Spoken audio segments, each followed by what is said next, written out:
Bismillahirrohmanirrohim. Assalamualaikum warahmatullahi wabarakatuh. Selamat siang semuanya. Bagaimana kabarnya hari ini? Semoga kita semua berada dalam keadaan sehat walafiat dan senantiasa berada dalam lindungan Allah Subhanahu wa Ta'ala. Amin ya Allah ya Rabbal Alamin. Kami dari kelompok 11 Sejarah Fisika kelas F akan menjelaskan materi mengenai perkembangan ilmu gelombang. Sebelumnya, kami ucapkan terima kasih kepada Ibu Rifaatul Maulidah MPFIS yang telah memberikan kami kesempatan untuk menjelaskan materi ini. Perkenalkan, kami dari kelompok 11 yang beranggotakan saya sendiri, Nurul Oktaviani dengan NPM 202153063, kemudian ada Siti Syalwa Ajizah dengan NPM 202153019, dan Widi Komariah dengan NPM 202153024. Submateri yang akan kita bahas ada 10, yaitu 1. Latar belakang ilmuwan mempelajari ilmu fisika tentang gelombang. 2. Penemuan gelombang elektromagnetik oleh Rudolf Hertz. 3. Eksperimen untuk membuktikan bahwa gelombang elektromagnetik benar ada. 4. Penemuan teori gelombang suara. 5. Penemuan efek Doppler. 6. Penemuan tentang penggunaan pendulum oleh Huygens. 7. Teori gelombang cahaya Huygens. 8. Prediksi Planck terkait teori gelombang klasik. 9. Perkembangan persamaan gelombang Schrödinger. Dan yang ke-10, Weather Radar. Subbab yang pertama yang akan kita bahas yaitu latar belakang ilmuwan mempelajari ilmu fisika tentang gelombang. Gelombang yang terjadi di alam sebenarnya sangat kompleks dan tidak dapat dirumuskan dengan akurat. Tetapi, fenomena gelombang yang terjadi di alam dapat dipelajari dan dilakukan beberapa asumsi sehingga muncul beberapa teori atau persamaan gelombang. Banyak orang yang menghitung dan memodelkan persamaan gelombang karena latar belakang ilmu gelombang ini ditemukan oleh dua ilmuwan, yaitu Hertz dan Doppler. Latar belakang efek Doppler. Doppler mengatur percobaan menggunakan dua kelompok nafiri atau alat musik tradisional yang berasal dari Provinsi Riau di Pulau Sumatera yang bentuknya mirip dengan trompet. Semuanya memiliki pitch atau posisi nada pada musik yang sempurna. Satu kelompok dibentuk di sebuah stasiun kereta api, sementara yang satunya berada pada mobil yang ditarik oleh kereta melewati stasiun. Kedua kelompok tersebut kemudian memainkan musik yang sama, dan teori Doppler menyatakan bahwa suara akan disonan atau memiliki frekuensi yang berbeda. Hal tersebut ternyata benar. Suara-suara itu terdengar berbeda, meskipun kedua kelompok bermain musik yang sama. Pada tahun 1846, Doppler menerbitkan revisi dari prinsip sebelumnya, dan prinsip yang dihasilkan adalah yang kita kenal sebagai sebutan efek Doppler.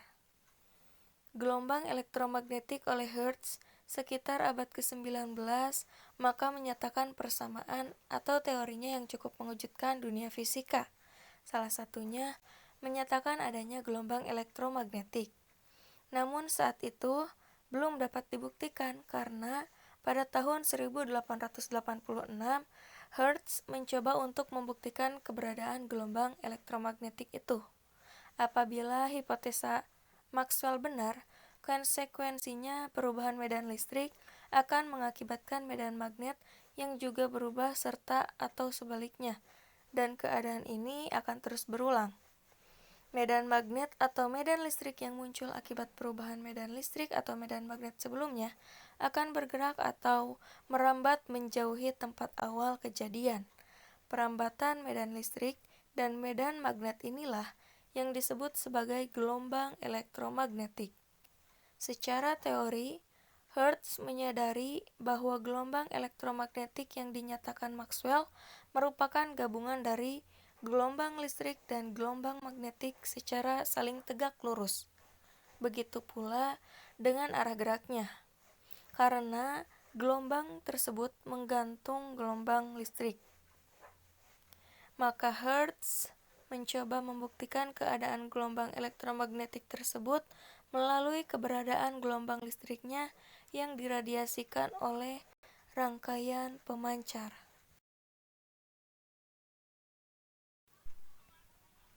Untuk subbab yang kedua yaitu penemuan gelombang elektromagnetik oleh Rudolf Hertz. Dasar teori dari perambatan gelombang elektromagnetik pertama kali dijelaskan pada 1873 oleh James Clerk Maxwell dalam papernya di Royal Society mengenai teori dinamika medan elektromagnetik atau A Dynamical Theory of the Electromagnetic Field. Berdasarkan hasil kerja penelitiannya antara 1861 dan 1865. Pada 1878, David Hughes adalah orang pertama yang mengirimkan dan menerima gelombang radio ketika dia menemukan bahwa keseimbangan induksinya menyebabkan gangguan ke telepon buatannya. Dia mendemonstrasikan penemuannya kepada Royal Society pada tahun 1880, tetapi itu hanya dibilang sebagai induksi. Pada tahun 1886 sampai 1888, Rudolf Hertz pertama kali membuktikan teori Maxwell melalui eksperimen, yaitu memperagakan bahwa radiasi radio memiliki seluruh properti gelombang, atau sekarang disebut sebagai gelombang Hertzian, dan menemukan bahwa persamaan elektromagnetik dapat diformulasikan kebersamaan turunan parsialnya yang disebut dengan persamaan gelombang. Secara teori, Hertz menyadari bahwa gelombang elektromagnetik yang dinyatakan Maxwell merupakan gabungan dari gelombang listrik dan gelombang magnetik secara saling tegak lurus. Begitu pula dengan arah geraknya. Karena gelombang tersebut menggantung gelombang listrik, maka Hertz harus mencoba membuktikan keberadaan gelombang elektromagnetik tersebut melalui keberadaan gelombang listriknya yang diradiasikan oleh rangkaian pemancar.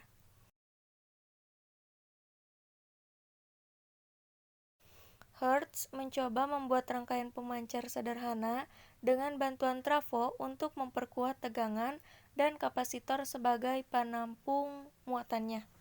Karena ada arus pergeseran pada gap pemancar, diharapkan ada radiasi gelombang elektromagnetik yang akan dipancarkan. Karena secara teori, dari percikan yang muncul akan dihasilkan gelombang elektromagnetik. Alhasil, pada rangkaian loop penerima yang hanya berupa kawat berbentuk lingkaran yang tanpa diberikan sumber tegangan apapun, ternyata muncul percikan listrik pada gapnya. Ini membuktikan adanya listrik yang mengalir melalui radiasi suatu benda yang akhirnya terhantarkan ke loop. Karena merasa belum puas, Hertz mencoba untuk menghitung frekuensi pada loop. Ternyata frekuensi yang dihasilkan sama dengan frekuensi pemancar. Ini artinya listrik pada loop berasal dari pemancar itu sendiri. Dengan ini, terbuktilah adanya radiasi gelombang elektromagnetik Maxwell dan akhirnya Rudolf Hertz ditetapkan sebagai penemu dari gelombang elektromagnetik karena telah berhasil membuktikannya.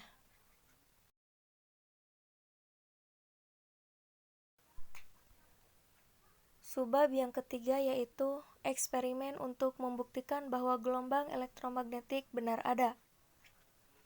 Pada tahun 1892, Hertz mulai bereksperimen dan menunjukkan bahwa sinar katoda dapat menembus oil logam yang sangat tipis, atau seperti aluminium. Philip Lenard, seorang mahasiswa Hertz, meneliti lebih lanjut mengenai efek sinar ini. Dia mengembangkan versi tabung katoda dan mempelajari penetrasi oleh sinar X dari berbagai bahan. Philip Lenard bagaimanapun tidak menyadari bahwa dia memproduksi sinar X. Hermann von Helmholtz merumuskan persamaan matematika untuk sinar X. Dia mendalilkan teori dispersi sebelum Roentgen membuat penemuan dan pengumumannya itu terbentuk atas dasar teori elektromagnetik cahaya. Pada tahun 1886 dan 1889, Hertz akan melakukan serangkaian eksperimen prediksi yang akan membuktikan efek yang diamati adalah hasil Maxwell antara gelombang elektromagnetik.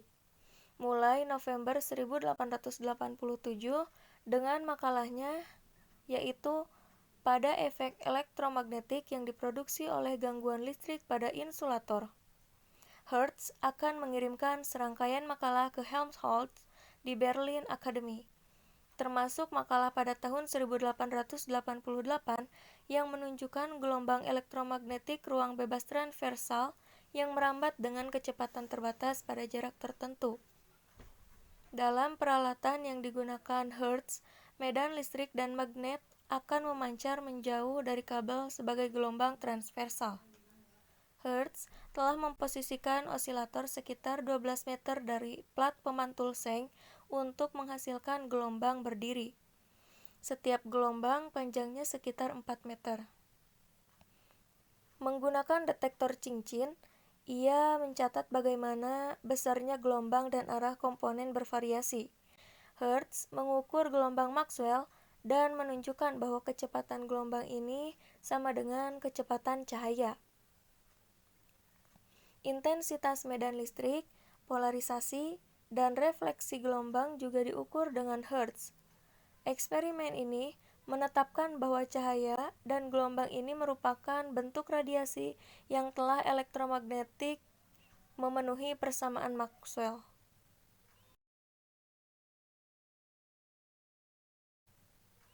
Bukti tentang keberadaan gelombang elektromagnetik di udara menyebabkan ledakan eksperimen dengan bentuk baru radiasi elektromagnetik ini yang disebut gelombang Hertzian. Pada tahun 1910 ketika istilah gelombang radio menjadi arus. Dalam 10 tahun peneliti seperti Oliver Lodge, Ferdinand Braun, dan Guglielmo Marconi menggunakan gelombang radio dalam sistem komunikasi radio telegrafi nirkabel pertama yang mengarah ke penyiaran radio dan televisi. Pada tahun 1909, Braun dan Marconi menerima hadiah Nobel dalam fisika untuk kontribusi mereka terhadap pengembangan telegraf nirkabel. Saat ini, radio merupakan teknologi penting dalam jaringan telekomunikasi global dan media transmisi yang mendasari perangkat nirkabel modern. Hertz kemudian mencurahkan seluruh waktu dan energinya untuk merancang secara khusus dalam eksperimennya. Di satu sisi meja panjang, ia memiliki sebuah insulator yang menghasilkan arus listrik dan percikan atau pengapian, lalu beberapa meter jauhnya ia memasang gagang telepon atau antena yang terbuat dari kawat tembaga membungkuk menjadi satu lingkaran. Di ujung lingkaran terdapat tombol-tombol kecil yang dipisahkan oleh celah kecil. Ini seperti versi besar dari jenis cincin yang digunakan untuk menusuk. Hal ini ia lakukan untuk menguji apakah percikan api yang dihasilkan oleh isolator akan beralih ke antena dan menciptakan percikan di celah kecil. Saat pengapian, Hertz memperhatikan bahwa di antena tersebut dengan bantuan mikroskop untuk melihat dan mengamati apakah ada pengapian atau tidak. Nyatanya berhasil. Percikan yang dihasilkan pada satu sisi menyebarkan gelombang elektromagnetik yang bergerak melalui ruangan ke antena. Percikannya juga cepat terlihat saat tegangan yang dihasilkan cukup tinggi. Hertz adalah orang pertama yang mendeteksi percikan api pada antena. Pada 1988, ia menulis sebuah makalah terkenal yang menunjukkan bahwa Maxwell benar. Gelombang elektromagnetik tidak jauh lebih cepat, tetapi sebaliknya, melakukan perjalanan dengan kecepatan cahaya. Dengan percobaan tersebut, Hertz telah berhasil. Jadi, dapat disimpulkan bahwa elektromagnetik itu benar adanya.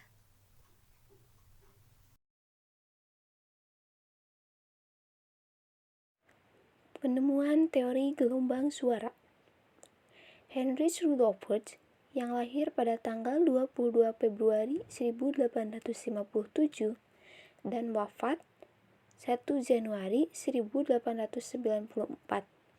Beliau adalah seorang fisikawan Jerman yang pertama kali secara meyakinkan beliau membuktikan keberadaan gelombang elektromagnetik yang diprediksi oleh persamaan James Clerk Maxwell dari elektromagnetisme.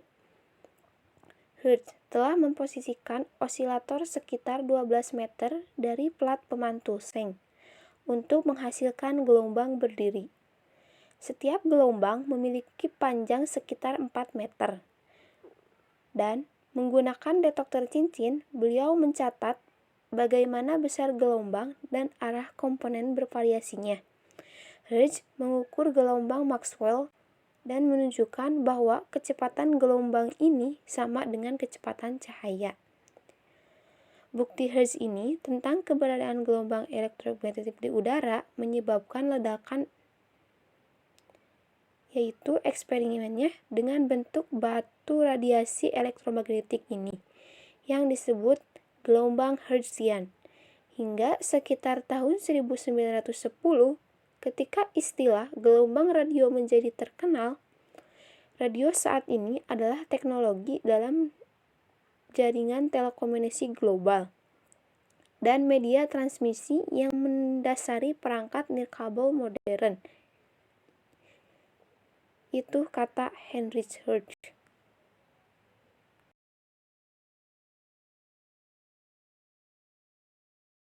Penemuan efek Doppler.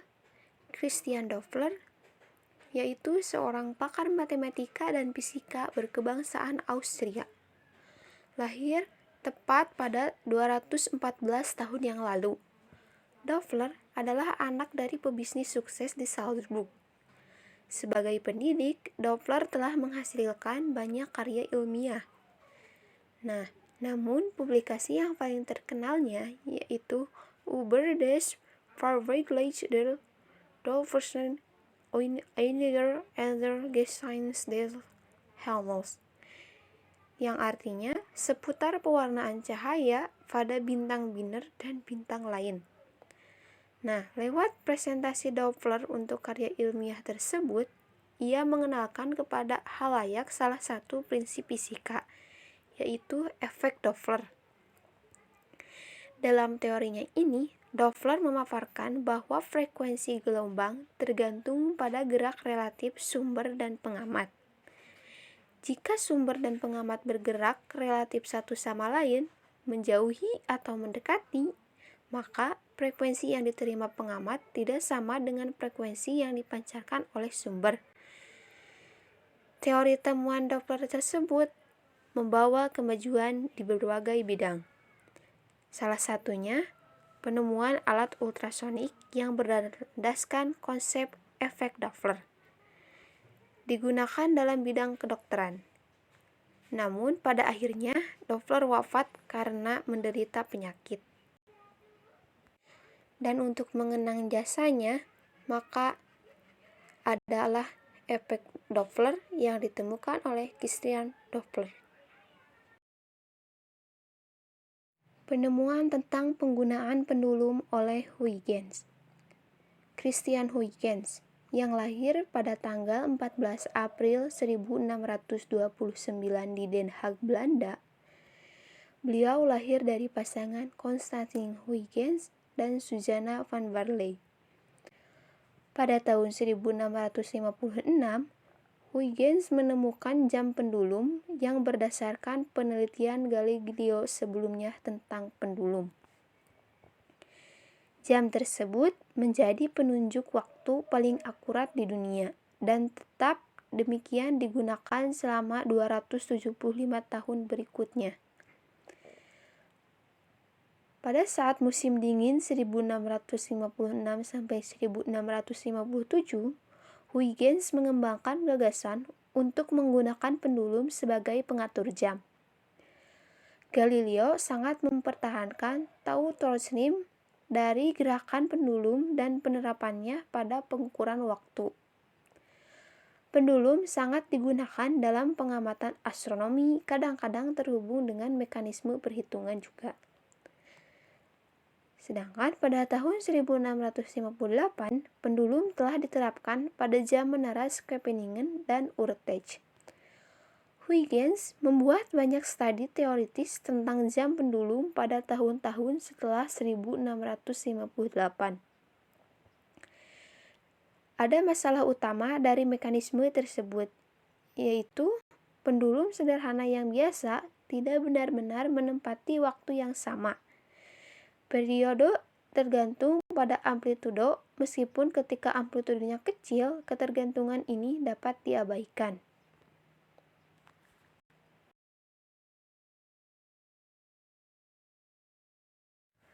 Teori gelombang cahaya Huygens ditemukan oleh Christian Huygens sendiri yang lahir pada tanggal 14 April 1629 di Den Haag, Belanda.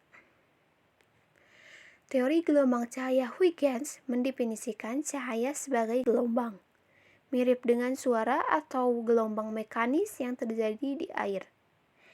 Di sisi lain, Newton menegaskan bahwa cahaya dibentuk oleh partikel-partikel material yang ia sebut sel-sel.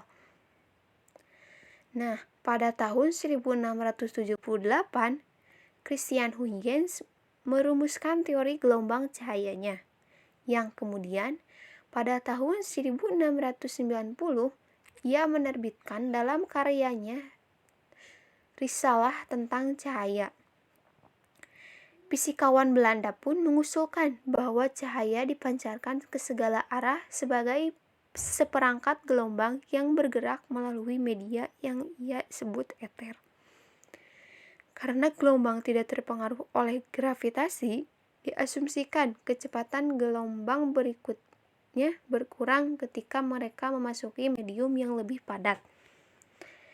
Modelnya terbukti sangat berguna dalam menjelaskan hukum refleksi dan refraksi Snell-Descartes. Dia juga dengan memuaskan menjelaskan fenomena diffraksi.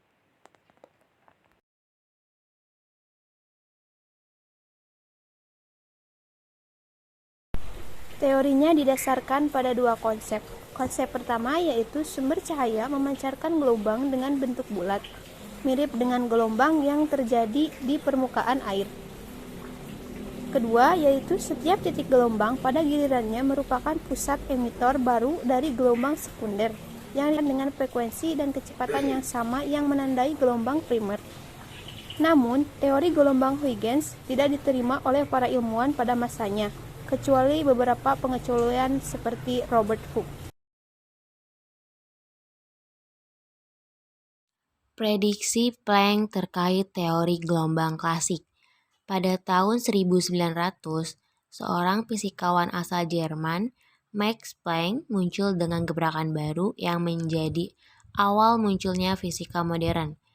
Planck mampu menjelaskan permasalahan bencana ultraviolet yang sebelumnya tidak mampu dijelaskan oleh ilmuwan-ilmuwan lainnya. Menurut Planck, radiasi elektromagnetik yang dipancarkan suatu benda terbagi-bagi atau diskret ke dalam paket-paket energi yang disebut kuantum. Besarnya energi ini bergantung pada besarnya frekuensi gelombang elektromagnetik. Planck menjelaskan teorinya ini dengan rumus matematik sebagai berikut.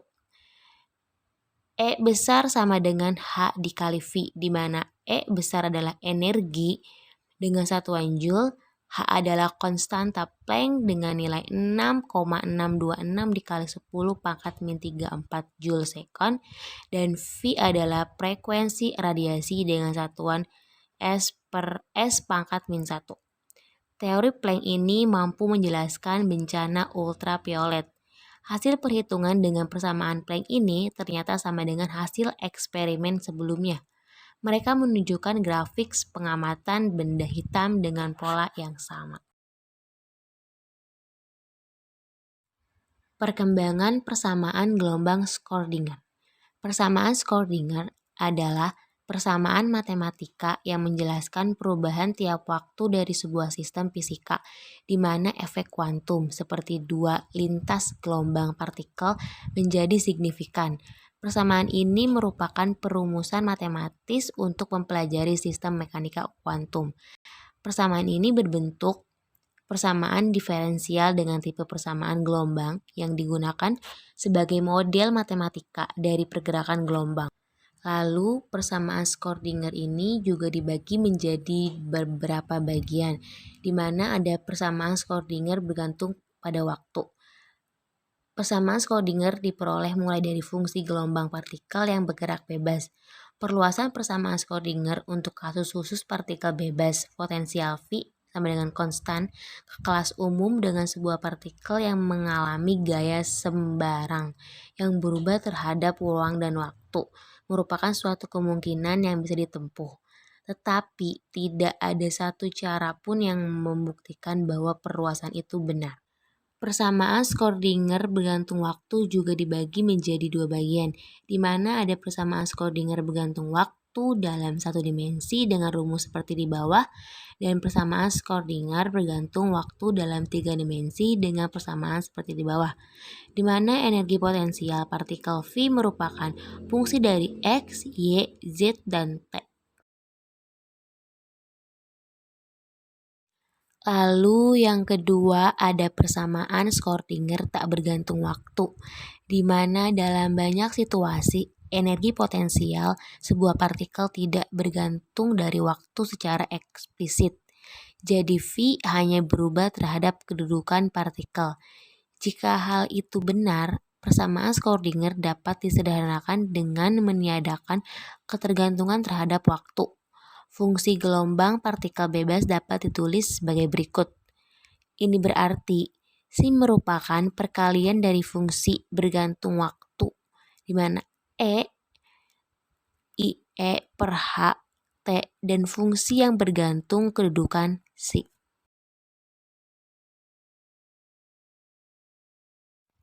Weather radar atau radar cuaca juga disebut radar pengawasan cuaca atau Weather Surveillance Radar (WSR) dan radar cuaca Doppler adalah sebuah jenis radar yang digunakan untuk mencari curah hujan, menghitung gerakannya, dan memperkirakan jenisnya. Contohnya hujan salju, hujan es, dan lain-lain. Radar cuaca modern sebagian besar merupakan radar false Doppler yang mampu mendeteksi gerakan tetesan hujan di samping intensitas curah hujannya.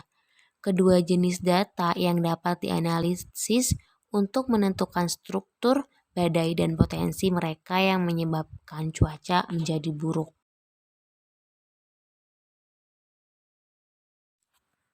Dengan contoh radar pada pesawat, di mana cara kerjanya cukup simpel, dengan memancarkan gelombang melalui transmitter dan menerima kembali pancarannya yang dipantulkan objek melalui receiver. Mirip seseorang yang berteriak di dalam gua, suara keluar dari mulut lalu gelombang dipantulkan ke dinding gua dan diterima kembali oleh telinga. Secara umum, kinerja radar didukung oleh 5 komponen, mulai dari antena radar, antena drive, radar transceiver, radar control panel, dan layar display. Antena radar berfungsi untuk memancarkan dan menangkap gelombang elektromagnetik. Antena radar di pesawat berbentuk piringan datar atau flat. Gerakan antena dikontrol oleh antena drive. Dengan begitu, radar bisa digerakkan sesuai kebutuhan, baik secara horizontal ataupun kanan kiri, maupun vertikal atau atas bawah sampai ke daratan sekalipun.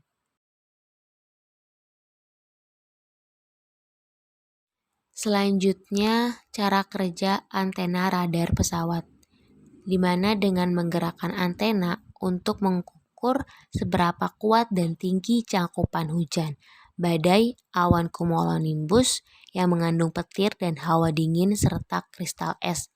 Sistem radar di pesawat terhubung dengan sistem display di kokpit pesawat. Kondisi cuaca yang ditangkap oleh radar akan ditampilkan di navigation display. Kondisi cuaca ditampilkan dalam 4 warna yang berbeda: hijau, kuning, merah, dan magenta. Tiap warna menggambarkan kondisi cuaca yang berbeda, di mana hijau untuk kondisi cuaca yang ringan, kuning untuk kondisi cuaca sedang, merah untuk kondisi cuaca berat, dan magenta untuk turbulensi.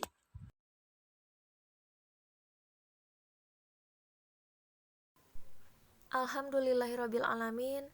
Sekian yang dapat kelompok kami sampaikan. Semoga bermanfaat. Terima kasih atas perhatian Ibu dosen dan juga rekan-rekan.